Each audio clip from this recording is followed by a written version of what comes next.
Hello students. पिछली class में हमने हल्दी के बारे में पढ़ा था कि एक जो हल्दी होती है वो एक कैसा प्राकृतिक सूचक होता है। आज हम गुड़हल के पुष्प के सूचक के रूप में उसे किस तरीके से यूज़ किया जाता है, गुड़हल के फूल को, आज हम उसके बारे में पढ़ते हैं। तो आपको इसके लिए पहले सूचक पत्र बनाना पड़ेगा गुड़हल का। तो इसके लिए आपको क्या करना है, गुड़हल के पुष्प की कुछ पंखुड़ियों को आपको इकट्ठा करना है और उन्हें एक बीकर में रख देना है। इसमें थोड़ा गर्म जल मिलाना है। मिश्रण को कुछ समय तक रख देना है जब तक कि जल रंगीन ना हो जाए। अब क्या देखते हैं कि गुड़हल की जो पुष्प की पत्तियां होती है वो कैसी होती हैं, पंखुड़ियाँ रेड कलर की होती हैं। जब आप उसमें गर्म जल को ऐड कर देंगे तब क्या होगा कि वो कलर होगा वो रेड कलर का हो जाएगा। क्या? जल। रंगीन जल को सूचक के रूप में यूज़ किया जाता है। अब इस सूचक की 5-5 बूंदें सारणी 5.4 में दिए गए प्रत्येक विलयन में मिलाइए। शैम्पू में मिलाइए, नींबू के रस में मिलाइए, सोडे के जल में मिलाइए, सोडियम हाइड्रोजन कार्बोनेट के विलयन में मिलाइए, सिरके में मिलाइए, शक्कर के सॉल्यूशन में मिलाइए और नमक के विलयन में मिलाइए। इसके आरंभिक रंग क्या होंगे और अंतिम रंग क्या होंगे? तो शैम्पू क्या है? एक क्षारीय विलयन होता है। तो यह पहले आरंभिक रंग इसका कैसा होगा, हल्का लाइट ग्रीन होगा, लेकिन बाद में इसका जो कलर होगा वो भी वैसा ही रहेगा। नींबू का रस क्या है? एक अम्ल है। तो इसमें जब हम गुड़हल के पुष्प के सूचक को डालेंगे या फिर ये कहें कि नींबू के रस पर हम थोड़ा सा गुड़हल के पुष्प का सूचक डालेंगे तो उसका कलर कैसा हो जाएगा, पहले हल्का गुलाबी होगा, बाद में गहरा गुलाबी हो जाएगा। सोडा का जल है, सोडा कैसा होता है, क्षार होता है, तो इसका कलर कैसा होगा, ग्रीन होगा। इसी तरीके से आपको ये सभी बताने हैं कि इनका कलर कैसा होगा। आपको अपनी बुक में अपनी सारणी भरने की कोशिश करनी है। यदि आप इसे भरने में असमर्थ होती हैं तो आप मुझसे प्रश्न पूछ सकते हैं, मुझे मैसेज कर सकते हैं। बूझो कह रहा है कि जब मैं किसी शुष्क लिटमस पत्र पर खाने के सोडे के ठोस कण रखता हूँ तो मुझे सही परिणाम नहीं मिलते हैं। क्यों? क्योंकि जब तक हम खाने का जो सोडा है उसे वाटर में नहीं मिलाएंगे तब तक वो क्षारीय अवस्था में नहीं आएगा। क्योंकि विलयन में तो क्षारीय विलयन कब बनेगा, विलयन कब बनता है, जब हम विलायक में विलय को मिलाते हैं। लेकिन हमारे पास तो केवल एक ही पदार्थ है ना, खाने का सोडा, जब तक हम उसे जल में नहीं मिलाएंगे तब तक वो विलयन नहीं बनेगा, तो हमें सही परिणाम नहीं मिल पाएंगे। लेकिन अगर हम खाने के सोडे का विलयन बना लेंगे जल में डाल करके, तब हम उसे लिटमस पत्र पर डाल देंगे, तब हमें उसके टेस्ट प्राप्त हो जाएंगे। हमारे पास में दे रखी हैं, अम्ल दे रखा है, क्षारक दे रखा है और सूचक दे रखा है। आप इसमें देख सकते हैं, इसमें सूचक जो है वो किसके द्वारा बनाया गया है, गुड़हल की पत्तियों के द्वारा। यानी कि गुड़हल की पत्तियों को इसमें टेस्ट ट्यूब में डाल दिया गया है। टेस्ट ट्यूब में डालने के बाद उसमें गर्म पानी डाल दिया गया है। गर्म पानी डालने के बाद उसका लाइट पिंक कलर का या फिर रेड कलर का सूचक हमको प्राप्त हो गया है। जब हम इसे अम्ल में ऐड करेंगे तो उसका कलर कैसा हो जाएगा, ऑरेंज। अगर किसी में कम प्रभाव दर्शाएगा तो वो ऑरेंज, नहीं तो वो गहरा लाल कलर का होगा। जिसमें हमने पढ़ा था यानी कि गहरा गुलाबी कलर का होगा। और वह क्षारक के साथ कैसा प्रभाव दर्शाएगा, हरे कलर का दर्शाएगा। वो लाइट भी दर्शा सकता है और हार्ड भी दर्शा सकता है, यानी कि हल्का भी दर्शा सकता है और भारी भी दर्शा सकता है।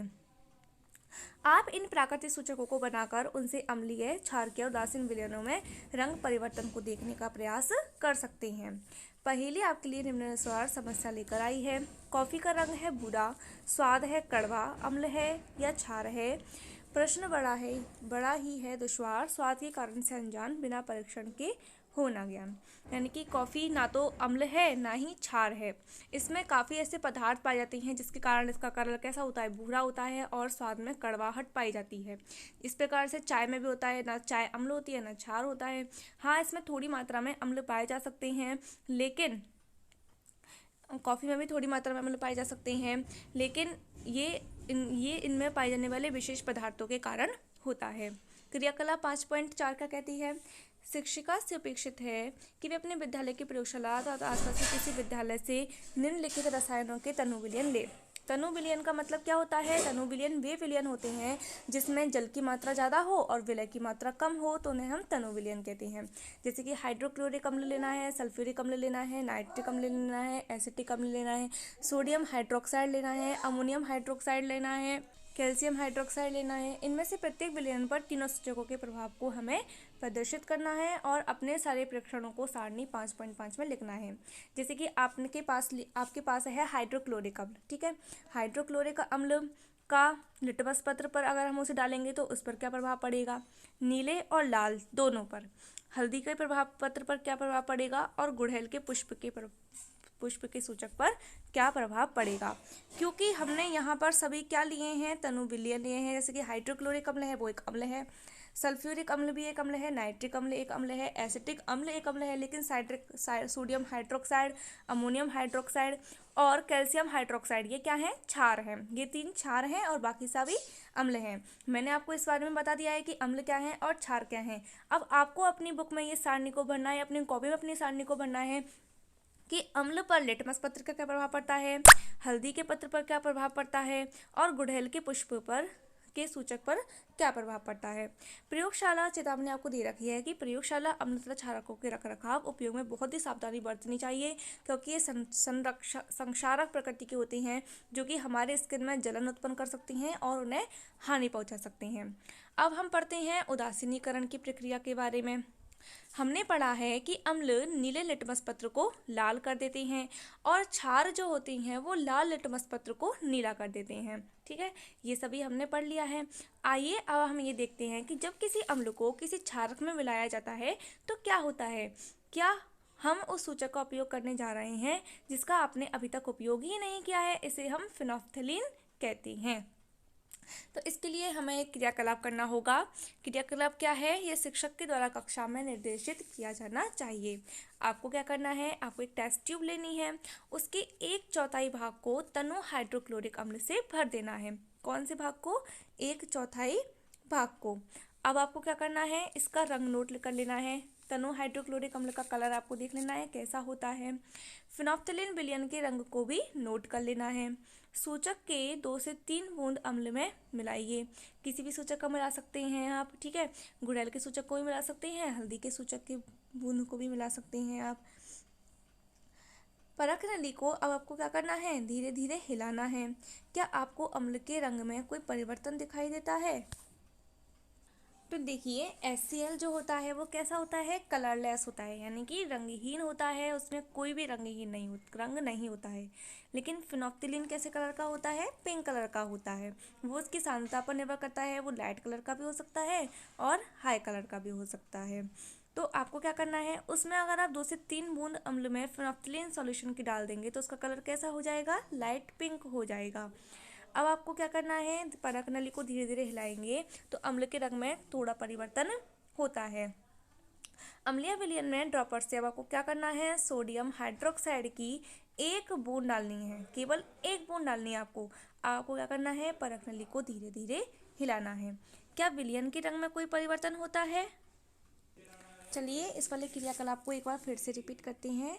आपने परख नली में 1/4 भाग को तनु हाइड्रोक्लोरिक अम्ल से भर लिया। इसके कलर को नोट किया आपने, कैसा था, रंगहीन था। फिर आप एक बार इसमें फिनोल्फ्थलीन सॉल्यूशन के रंग सूचक को इसमें डालते हैं, 2 से 3 बूंद या कितनी भी बूंद डालें उसके रंग में कोई भी परिवर्तन नहीं होता है। यानी कि अम्लीय क्या है, रंगहीन है, इसमें आप कितना भी फिनोल्फ्थलीन मिलाइए उसके रंग में परिवर्तन नहीं होता है। लेकिन जैसे ही आप इसमें सोडियम हाइड्रोक्साइड की 1 बूंद डालते हैं उसमें थोड़ा सा पिंक कलर आने लगता है। तो इस तरीके से आपको इसमें सोडियम हाइड्रोक्साइड सॉल्यूशन की बूंदें तब तक मिलानी है जब तक उसमें एक लाइट कलर ना आ जाए। अब इसमें तनु हाइड्रोक्लोरिक अम्ल की 1 बूंद और मिलाइए। आप क्या देखते हैं कि वह विलयन दोबारा से रंगहीन हो जाता है। लेकिन आप जो उसमें दोबारा से सोडियम हाइड्रोक्साइड की 1 बूंद मिलाते हैं तो अब क्या होता है, उसमें वो पुनः गुलाबी हो जाता है। ये स्पष्ट है कि जब विलयन क्षारीय होता है तो फिनोल्फ्थलीन गुलाबी रंग देता है, लेकिन इसके अलावा जब विलयन अम्लीय होता है तो यह कैसा रहता है, रंगहीन ही रहता है। जब किसी अम्लीय विलयन में क्षारकीय विलयन को मिलाया जाता है तो दोनों विलयन एक दूसरे के प्रभाव को क्या कर देते हैं, उदासीन कर देते हैं। जब किसी अम्ल और क्षारक के विलयन को उचित मात्रा में मिलाया जाता है तो विलयन की प्रकृति ना तो अम्लीय होती है और ना ही क्षारीय रहती है, वो कैसे हो जाती है, उदासीन हो जाती है। दूसरे शब्दों में हम कह सकते हैं कि अम्ल और क्षार दोनों की ही प्रकृति लुप्त हो जाती है। इस प्रकार बना हुआ विलयन ना तो अम्लीय होता है ना क्षारीय होता है, उस प्रकार के विलयन को हम क्या कहते हैं, उदासीन विलयन कहते हैं और यह अभिक्रिया उदासीनीकरण कहलाती है। उदासीनीकरण के तत्काल के बाद ही परख नली को स्पर्श करें। आपने क्या अनुभव किया, उसमें से कुछ ऊष्मा निकलती है। उदासीनीकरण अभिक्रिया में हमेशा ऊष्मा निकलती है, अर्थात निर्मुक्त होती है। निर्मुक्त ऊष्मा से अभिक्रिया मिश्रण का ताप बढ़ जाता है, यानी कि जब आप उसे छू करके देखेंगे तो टेस्ट ट्यूब आपको कैसे छूने पर कैसा प्रतीत होगा, गर्म दिखाई देगी। उदासीनीकरण अभिक्रिया में नया पदार्थ निर्मित होता है जिसे हम क्या कहते हैं, लवण कहते हैं, यानी कि अम्ल और क्षार दोनों मिलकर के क्या बनाते हैं, लवण बनाते हैं। HCl प्लस NaOH, इनका अगर आप टेस्ट कराएंगे तो अब क्या आपके पास क्या बन के आएगा, आपके पास लवण बन के आएगा। क्या बन के आएगा, NaCl। चलिए देखिए इसको कैसे होती है, इसमें अभिक्रिया किस प्रकार से वो लवण का निर्माण करते हैं। HCl प्लस NaOH, ठीक है। अब ये क्या बनाएंगे, लवण बनाएंगे। लवण क्या होता है, NaCl, ये मिलकर के लवण बना दिया। इसमें से ऊष्मा मुक्त होगी। ऊष्मा किसके रूप में हो सकती है, वाष्प के रूप में भी मुक्त हो सकती है। तो H2O के रूप में जो ऊष्मा है वो इसमें बाहर की ओर निकल जाती है और हमारे पास क्या शेष रह जाता है, लवण शेष रह जाता है। तो क्या कहती है उदासीनीकरण की अभिक्रिया को से किस प्रकार से परिभाषित कर सकते हैं, किसी अम्ल और किसी क्षारक के बीच होने वाली अभिक्रिया उदासीनीकरण कहलाती है। इस प्रक्रिया में ऊष्मा के निर्मुक्त होने के साथ साथ लवण और जल का निर्माण होता है। क्या आप अम्ल वर्षा से परिचित हैं, क्योंकि हमने देखा है कि वर्षा तो हमारे यहाँ हमेशा होती है, लेकिन अम्लीय वर्षा भी तो होती है। क्या आपने कभी अम्ल वर्षा के क्षतिकारी प्रभाव के बारे में सुना है। जैसा कि नाम से पता चलता है कि जब वर्षा जल में अम्ल मात्रा अधिक होती है तो वह अम्ल वर्षा कहलाती है। वर्षा जल में ये अम्ल कहाँ से आते हैं, ये वर्षा जल अम्लीय इसलिए हो जाता है क्योंकि कार्बन डाइऑक्साइड, सल्फर डाइऑक्साइड और नाइट्रोजन डाइऑक्साइड जैसी गैसें वर्षा जल में घुल करके क्रमशः कार्बोनिक अम्ल, सल्फ्यूरिक अम्ल, नाइट्रिक अम्ल बनाती हैं। तो क्यों होती हैं ये अम्ल, अम्लीय वर्षा क्या होती है, क्योंकि कार्बन डाइऑक्साइड जो होती हैं वो सल्फर डाइऑक्साइड, नाइट्रोजन डाइऑक्साइड जैसी गैसें इसमें वर्षा जल में घुल जाती हैं और कार्बनिक अम्ल, सल्फ्यूरिक अम्ल, नाइट्रिक अम्ल बनाती हैं। अम्लीय वर्षा भवनों को, संगमरमर के पत्थर को सबसे ज़्यादा क्षति पहुंचाती है। जैसे कि ताजमहल में लगा हुआ पत्थर है, उसे अम्लीय वर्षा से सबसे अधिक क्षति पहुंची है। भवनों में, ऐतिहासिक इमारतों में, पौधों को, जंतुओं को क्षति पहुँचाती है। तो जैसा कि इसमें लिखा हुआ है आप इसमें भी देख सकते हैं, अम्ल और क्षारक ये दोनों मिलकर के लवण का निर्माण करते हैं और जल के रूप में ऊष्मा को निर्मुक्त करती हैं। आप इसे एग्जाम्पल के द्वारा मैंने आपको वहाँ पर भी बता दिया था, यहाँ पर भी देख सकते हैं आप, इसमें भी आपकी बुक में भी लिखा हुआ है। बूझों ने चूने के पानी में तनु सल्फ्यूरिक अम्ल मिलाया, लेकिन उन्होंने क्या किया है, इसमें HCl और NaOH में सल्फ्यूरिक अम्ल मिलाया। अभिक्रिया मिश्रण गर्म हो जाएगा या फिर ठंडा हो जाएगा, अवश्य वो गर्म होगा, क्योंकि चूने का पानी क्या है, एक क्षार है और तनु सल्फ्यूरिक अम्ल एक अम्ल है। जब आप इसमें दोनों की अभिक्रिया कराएंगे तो उसमें ऊष्मा निकलेगी तो वो गर्म हो जाएगा। दैनिक जीवन में उदासीनीकरण के उदाहरण क्या हैं, अपाचन। हमारा जो आमाशय होता है उसमें काफ़ी सारा हाइड्रोक्लोरिक अम्ल पाया जाता है, जो कि हमारे मतलब भोजन के साथ आए हुए जितने भी बैक्टीरिया होते हैं वो उस हाइड्रोक्लोरिक अम्ल के द्वारा मार दिए जाते हैं। आपने सेकंड चैप्टर में पढ़ा है कि यह भोजन के पाचन में हमारी सहायता करता है, लेकिन आमाशय में अम्ल की आवश्यकता से अधिक मात्रा होने से अपाचन हो जाता है। हम कहते हैं ना एसिडिटी क्या है, वो एक अपाचन की प्रक्रिया होती है। इसमें क्या होता है कि हमारे जब आमाशय में हाइड्रोक्लोरिक अम्ल की मात्रा बढ़ जाती है तब हम उस स्थिति को हम अपाचन कहते हैं। कभी कभी अपाचन बहुत ज़्यादा कष्टदायक होता है। अपाचन से मुक्ति पाने के लिए हम क्या करते हैं, दूध या मैग्नीशियम जैसा कोई प्रतिअम्ल लेते हैं जिसमें मैग्नीशियम हाइड्रोक्साइड होता है। तो मैग्नीशियम हाइड्रोक्साइड क्या है, एक क्षार है। जब क्षार अम्ल के साथ अभिक्रिया करेगा तो वो उसके प्रभाव को कम कर देगा और उदासीनीकरण की अभिक्रिया को दर्शाएगा, और वो जब उदासीन हो जाएगा तो वे क्या हो जाएगा, ना तो वो अम्ल रहेगा ना क्षार रहेगा। यह अत्यधिक अम्ल के प्रभाव को उदासीन कर देता है। चींटी का डंक, चींटी के डंक में कौन सा अम्ल होता है, फॉर्मिक अम्ल होता है। जब चींटी काटती है तो यह त्वचा में अम्लीय द्रव डाल देती है। डंक के प्रभाव को नमयुक्त खाने का सोडा अथवा कैलेमाइन विलयन मलकर उदासीन कर दिया जाता है, जिसमें जिंक कार्बोनेट होता है। ठीक है, फॉर्मिक एसिड को या फिर हम कहें कि उसको उदासीन करने के लिए हम कौन कौन से क्षारों का यूज़ कर सकते हैं, खाने के सोडे का यानी कि सोडियम हाइड्रोजन कार्बोनेट का यूज़ कर सकते हैं, और हम कैलेमाइन विलयन मलकर भी उसे उदासीन कर सकते हैं, जिसमें जिंक कार्बोनेट पाया जाता है। मृत उपचार, रासायनिक उर्वरकों का अत्यधिक उपयोग मृदा को अम्लीय बना देता है। यदि मृदा बहुत ज़्यादा अम्लीय अथवा क्षारीय हो तो यह पादपों की वृद्धि नहीं कर पाएगी, क्योंकि हमने अम्लीय वर्षा के बारे में पढ़ा था।